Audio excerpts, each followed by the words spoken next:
you guys were stoked with that. I think it was 7 tries in the end or something like that. Yeah. No, our attack was very good, which I think we've improved whilst we were on the road, and scored some really nice tries.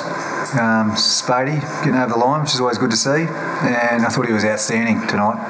Really stood up after a disappointing week, but pleasing to see the boys just using our skill, playing the way we want to play. That's what you've been striving for all year, isn't it? Mm-hmm. You just got to get the defence to marry up to it. Yeah, I think so. I think that's the challenge. Yeah, we leaked a couple of easy tries there, but we'll sort that out, no problem at all. I think that the big thing for us to grow as a football team is scoring tries. We'll have no problem shutting them out. We'll tweak that and work on that, but the attack's going well. Confidence seems pretty high at the moment. It's almost a shame that you got a 3-week or 4-week break to play next one. Yeah, we've got Suntory though, and they'll challenge us with. They'll be rolling out Gits and all those boys, so that'll be a good game for the young fellas and for the group without the 8 boys in the Wallaby squad. But we just got to, it gives us a chance now to work on a few things to keep improving. And when we come back, we've got the Hurricanes, the Chiefs, and the Tars. All 3 of those teams will be there or thereabouts at the end. So really good opportunity for us to stand up against quality. Those 3 Wallabies boys that you picked made a real big difference in the first half, didn't they? Scotty and Allen and Scrum, a few penalties there, covered up the ball. Does that validate your decision, do you think? I don't think I need to validate it. I was saying to Braz before, that's as nervous as I've been today before a game, just with the whole week and making sure the boys got through unscathed and put them in a position to be able to play well against Ireland, hopefully. We want the Wallabies doing well, so it hasn't been a great week there, and hopefully now Michael and Bernie and the boys get them in one piece and they can have a really good week of preparation and win a test match in Brisbane on Saturday night. Tommy again just showing what he can do, but individual runs again, he's just backed up his selection this week. He's chock full of confidence at the moment, and so he should be, because he's performed really well and he's worked hard on his game, and he scored another good try tonight and had some good touches, so he's got a bright future. Where do you think this result tonight leaves you going into the break? You've got a few big games after the break, but do you think finals is still achievable? If we beat the Hurricanes, and then we're still a chance, and then you just got to beat the Chiefs and see what happens. So we'll focus on having a bit of a break now and going over and enjoying and having a good game against Suntory. It'll be a quality team, and then we'll just focus on the Hurricanes. So I think mathematically, to answer your question, we're still a chance, but we've got our own little 3-game final series coming up post break, so we'll worry about Wellington first. Did you also think tonight showed in a couple of different ways that there is a pulse in you guys, but also in the Canberra rugby community? I think it was short of 10,000, but did you think that there were those signs there? I think so. Look, I thought, there's been a lot of chat about the 5,200 crowd. It was wet and cold, and you can understand why people stay at home. It's tough to bring your kids out and that sort of thing in those conditions. This afternoon, dry, still cool, but good conditions, and I hope they enjoyed a good game of footy. I thought our boys were outstanding in attack. The Sunwolves, as we know, they always challenge you. They're a unique footy team, and I think the crowd appreciated what they brought to the game as well. So come back in droves and bring your friends. Do you think it was a bit of a defining week for the club? Obviously, you stood up and those guys were picked in the team, and the Canberra fans obviously came out and supported you guys after the team out a few weeks ago. I think what's important this week is that our members and stakeholders and that understand that whilst we care about the Wallabies and want the Wallabies to do well, that we want to make sure that we present the best version of the Brumbies at every possible opportunity, and that when they front up and pay their membership every year, they know that that's going to be the case. And I thought Michael Thompson led the way there, and we've managed to get through unscathed, and everyone should be happy. Rosie, you thank the crowd afterwards as well. Must have been happy to deliver a performance like that for them.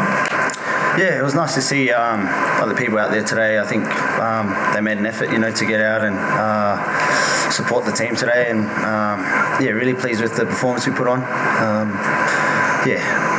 To play like that in front of our home fans is something that we sort of strive for. Do you feel like it's clicking out there? Like you guys, Dan talks about the momentum that you've had over the past few weeks. Does it feel like that when you're out there, that it's starting to find the groove? I think just the boys backing their skill a bit and being able to see pictures which we're trying to emulate at training. We spoke probably earlier in the year about just trying to break the shackles a bit on that, sort of change habits and help us grow, and guys are starting to realise the way we want to play, and they're seeing some quality out of it, what we're achieving with it. So we just got to keep sticking at it, keep finding our improvement where we can, and move forward. I guess we talk about defence to improve on as well. What about goal kicking? Is that something that you and Futz are working pretty hard on to get those percentages up? Because I think the scoreline blows out with a few of those go-overs. Yeah, man, absolutely. I think something that's a constant work on. Is trying to work every day. It's quite tough to practice kicking at it. You see there with the wind, so I'm not going to blame that. But it's we're constantly working at it. It's disappointing to not knock a few over and give us a bit more of a comfortable lead. Henry as well. I think both Henry and Tavita probably had their best little runs for a little while now, but has it been a conscious effort to get Henry into games, or was that a conscious effort tonight? No, not really. I think what our game gives us is, as we've seen in the past, our outside and our edge guys, some space, and when you see them get the footy, they're doing some good things, which you just sort of want to try and target and give that to give them more opportunities like that. So it wasn't an actual focus. I think our game gives us enough to be able to achieve that, and to see those boys in full flight down edges is what you want. You must be happy for Henry, because he's he had a cracker tonight. Yeah, he ran for almost 200 metres or something like that tonight, which is pretty good. Yeah, stoked for him, man. I think he's been working hard, and he's been one of our outstanding players. He's playing big minutes for us, one of our leaders, and to see him get some space down there and have the performance he's had, I think it's totally deserved. I think just keeps, as he remains pretty quiet and just goes about his work, but when you see him with the footy in hand, it's the best sort of sight. Dan, a quick word on Henry as well. How have you rated his year? He's been up and down, but tonight shows what he could do. Yeah, I think he's been more up the last month. I've been impressed with Silky. His attitude's been really good around the group. In terms of training, and Bruzzy mentioned him as a leader. He doesn't say a lot, Henry, but when he does, the boys listen. And you just want the ball in his hands, and importantly, he wanted the ball in his hands. And I think that's probably the difference over the last 4 weeks and the last couple with Tavita as well, is that they've gone and demanded the football, and that's what you try and encourage them to do. You want the ball in their hands, and he was excellent tonight and scored some nice tries. One who probably won't get the highlights because he didn't score a couple of tries, but Conor McInerney, how many minutes did he get through? 80. He got through 80. I think he played 16 minutes as the most he got before. Yeah. I don't think he lost the line. No, he didn't. It's a pretty impressive performance from him. Yeah, I was just chatting to a couple of other people about it. He was very, very good. Just did his job well, and he's got an ability to find a seam in a defensive line, and he just does the basics well. And he was nervous. He's probably very nervous about line out time, he did his job nicely, so it's good. He can enjoy a beer tonight and celebrate with his family and his mates. It's good signs for the future, isn't it? Talk about the hooker depth in Australian rugby. Yeah. To have a guy like that coming through. Yeah.